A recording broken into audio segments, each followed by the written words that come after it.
घने जंगल के ऐन कल्ब में दरिया का आधा हिस्सा गायब हो जाता है और कोई नहीं जानता कि वो कहाँ जाता है।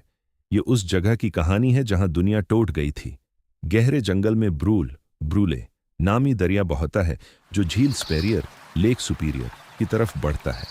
अपने रास्ते में ये एक बहुत बड़ी चट्टान से टकराता है और दो मुख्तलिफ आबशारों में तकसीम हो जाता है।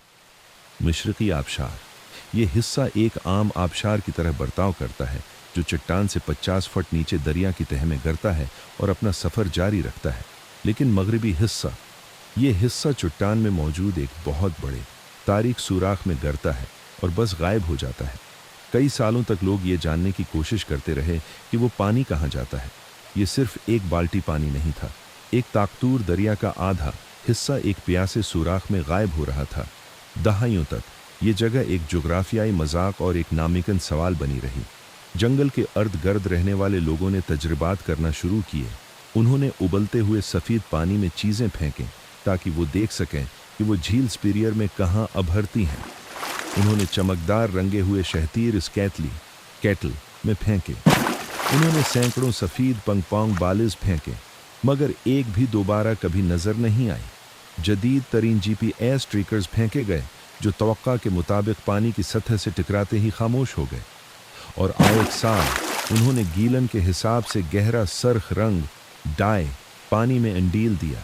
मैलों दौर मुबस्सिरीन इस इंतज़ार में बैठे रहे कि पानी का रंग तब्दील होगा, लेकिन दरिया का पानी बिल्कुल शफ़ाफ रहा। झील स्पेरियर के साहिल पर कभी कोई मिलबा नहीं आया। झील के पानी पर कभी सरख रंग का धब्बा नहीं पड़ा। पानी नीचे गया और जहां तक इंसानी आंख देख सकती थी वो किसी दूसरी ही जहत डिमेंशन में दाखिल हो गया। इलियास और प्रासरार गिरफ्त की कहानी मकामी रवायात एक मुसाफिर के बारे में बताती हैं। 1994 की गर्मियों में इलियास नामी एक शख्स जो जोग्राफियाई अजायबात पर यकीन नहीं रखता था, इस मामले को हल करने आया। वो गेंदें या रंग लेकर नहीं आया था। इलियास अपना दुल साथ लाया था। वो अपने साथ एक ख़ास तौर पर तैयार करदा वाटर प्रूफ GPS ट्रेकर लाया जो टाइटेनियम के खूल में बंद था और 5 मील लंबी कार्बन फाइबर की मजबूत तार से बंधा था। वो मगरबी आबशार के किनारे खड़ा हुआ जहां पानी इस सियाह प्यासी कैतली में गरता है। उसने ट्रेकर को कैतली के तलातुम खेज पानी में उतारा। उसे तवक्का थी कि ये दरिया की तह से टकराएगा। एक लम्हे के लिए तो वो बड़ी आसानी से नीचे जाता रहा, फिर अचानक तार ढीली पड़ गई और फिर वो तार एक ऐसी चीख के साथ नीचे की तरफ खींचने लगी जैसे कोई ऐसी कुव्वत उसे खींच रही हो जो दरिया पैदा नहीं कर सकता। एक ऐसी कुव्वत थी जिसने इलियास को तकरीबन किनारे से नीचे खींच लिया था। उसका दावी था कि रस्सी ऐसी महसूस नहीं हो रही थी जैसे उसे पानी खींच रहा हो, बल्कि ऐसा महसूस होता था जैसे उसे किसी ने पकड़ लिया हो। उसने कहा कि यह किसी जिंदा कुव्वत की गिरफ्त थी, न कि पानी का बहाव। वो 1 घंटे तक लड़ता रहा। जब उसने आखिरकार रस्सी को वापस ऊपर खींचा तो वो आला गायब था।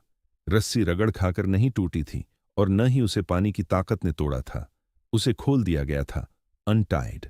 इलियास वहां से चला गया और उसने फिर कभी फिज़िक्स तबीयत का जिक्र नहीं किया। 2017 में माहिरीन आबियात हाइड्रोलॉजिस्ट्स ने उस मामा को हल करने का दावी किया। पानी की मिकदार की पैमाइश करके उन्होंने नतीजा निकाला कि कैतली में जाने वाला पानी ज़ेरे ज़मीन रास्तों से वापस असल दरिया में मिल जाता है।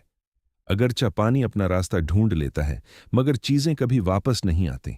साइंसदानों का ख्याल है कि पानी के बहाव की बेपनाह ताकत हर चीज़ को, चाहे वो शहतीर हों, गेंदें हों या ट्रिकर्स, पैस कर खाक कर देती है।